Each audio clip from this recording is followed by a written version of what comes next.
आपण पाहताय महाधुरळा. नमस्कार. महाधुरळा युट्यूब चॅनलमध्ये मी गुरु बाळमाळे आपल्या सर्वांचं मनापासून स्वागत करतोय. गोकुळची निवडणूक अखेर जाहीर झालेली आहे. प्रक्रिया सुरू झालेली आहे. आता महिन्याभरात सगळे ठराव दाखल होतील आणि त्यानंतर खऱ्या अर्थानं गोकुळची रणधुमाळी सुरू होईल. कारण ज्याच्याकडे ठराव जास्त तोच गोकुळचा हक्कदार असणार. कारण ज्याच्याकडे ठराव जास्त त्याला मतदान जास्त, अशीच प्रक्रिया आहे. त्यामुळे ठराव गोळा करण्यासाठी प्रचंड प्रमाणात प्रयत्न सुरू होतील. टोकन यापूर्वीच पोचलेले आहेत. आता उर्वरित जे काय आर्थिक व्यवहार आहेत ते सुरू होतील आणि सगळे नेते सगळे पक्ष ठराव गोळा करण्यासाठी उद्यापासून सक्रिय होतील. कारण निवडणूक आता जाहीर होणार ही नक्की प्रक्रिया सुरू झालेली आहे. ही निवडणूक पुढे जाणार, दिवाळीनंतर होणार, लवकर होणार नाही अशी एक चर्चा सुरू होती. कारण प्रशासक नियुक्ती झाली, प्रशासक नियुक्ती होऊ नये म्हणून काहींचे प्रयत्न सुरू होते. प्रशासक नियुक्ती व्हावी म्हणून काहींचे प्रयत्न सुरू होते. पहिला टप्पा प्रशासक नियुक्ती झाली. ज्यांचे प्रयत्न प्रशासकासाठी सुरू होते ते यशस्वी झाले. आमदार शिवाजी पाटील यामध्ये आघाडीवर होते. प्रकाश बेलवाडे आघाडीवर होते. त्यांच्या पाठीमागून अदृश्य शक्ती सुद्धा आघाडीवर होती. त्यामुळे त्यांचा विजय झाला अशी चर्चा सुरू असतानाच अचानक निवडणूक प्रक्रिया सुरू झाली.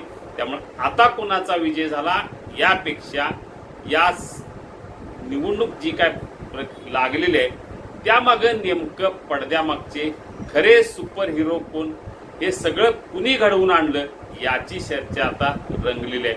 कारण प्रशासक नियुक्ती होऊ नये यासाठी प्रचंड प्रयत्न झाले, पण त्या प्रयत्नाला अपयश आलं. प्रशासकाची नियुक्ती झाली, पण तेव्हापासूनच ही निवडणूक तातडीनं, पावसाळा असू दे काही असू दे, पण निवडणूक लागावी यासाठी प्रयत्न सुरू होते. पण पहिल्या टप्प्यात त्याला अपयश आलं. पण सर्वोच्च न्यायालयानं 90 दिवसाची अट घातली. 90 दिवसात निवडणूक घ्या असा आदेश दिला आणि तेव्हापासून पुन्हा नव्यानं प्रक्रिया सुरू झाली. या प्रक्रियेत सगळ्यात महत्त्वाची भूमिका बजावली ती आमदार विनय कोरे यांनी. कारण मुख्यमंत्र्यांना पटवून देणं की ही निवडणूक घेणं आवश्यक आहे. या निवडणुकीमुळे किंवा गोकुळच्या वादामुळे महायुतीमध्ये कोल्हापूर जिल्ह्यात मोठा बिघाड सुरू आहे, वादावादी सुरू आहे. जो मेसेज जातो तो चुकीचा जात आहे हे मुख्यमंत्र्यांना पटवून देण्यात आलं. आणि गोकुळसारखी संस्था महायुतीच्या ताब्यात असणं हे आवश्यक आहे. याचा फायदा महाविकास आघाडीला होऊ नये हेही पटवून देण्यात आलं.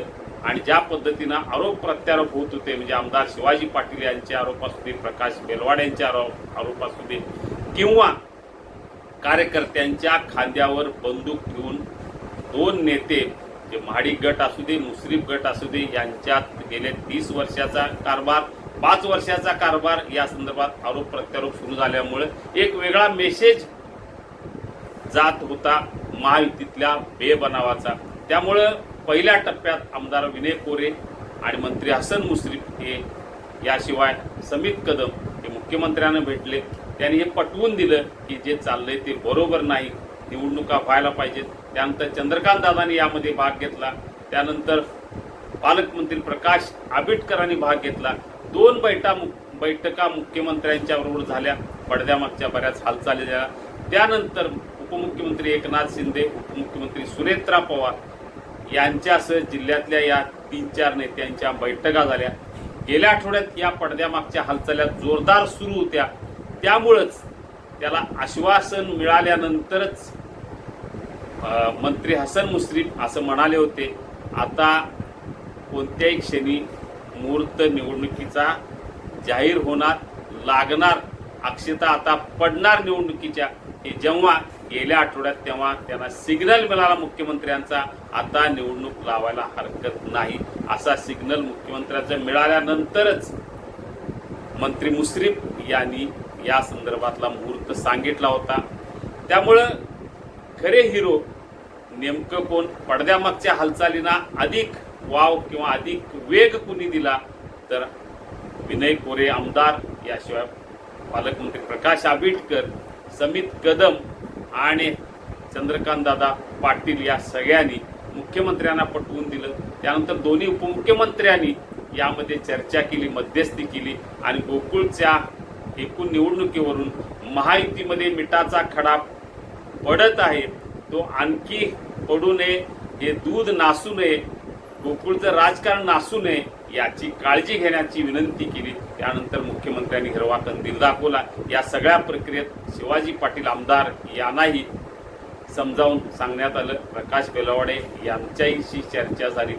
महाडिक गट सगळ्यात महत्त्वाचा, महाडिक गटाशी चर्चा झाली आणि गोकुळवर महायुतीच्या माध्यमातून पुन्हा सत्ता आणण्यासाठी आता विषय फार वाढवायला नको असा तोडगा निघाला आणि त्यानंतर गोकुळच्या निवडणुकीची प्रक्रिया सुरू झाली. आता पुढचा भाग सगळ्यात महत्त्वाचा.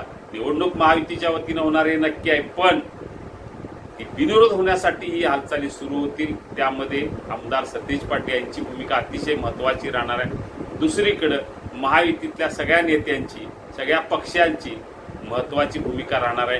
कोणाला किती जागा यावरून वाद होण्याची चिन्ह आहेत, पण आता सगळी सूत्र मुख्यमंत्र्यांनी आपल्या हातात घेतलेली आहेत. त्यामुळे मुख्यमंत्री सांगतील तेच होणार. तेवढ्याच जागा प्रत्येकाला मिळणार हे नक्की आहे. आता पाहूया मुख्यमंत्री नेमकं काय निर्णय